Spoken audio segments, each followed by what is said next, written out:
In class 3, my topic name is education. Nahmadu wa nusalli ala rasulil karim. Amma ba'd fa'udhu billahi minash shaitanir rajim. Bismillahir rahmanir rahim. Iqra bismi rabbikal ladzi khalaq khalaqal insana min 'alaq.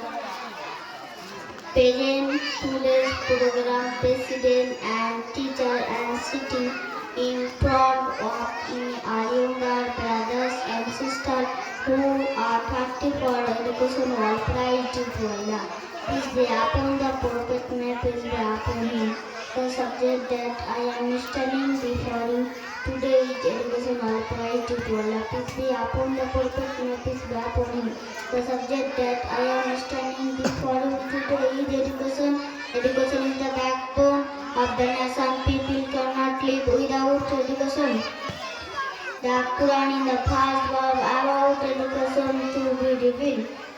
Allah says in Surah Allah, recite in the name of your Lord who created them in from this world. Allah Ta'ala has asked us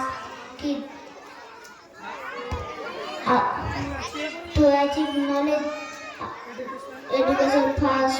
Rasul said in the Hadith that it is obligatory upon every Muslim to achieve knowledge.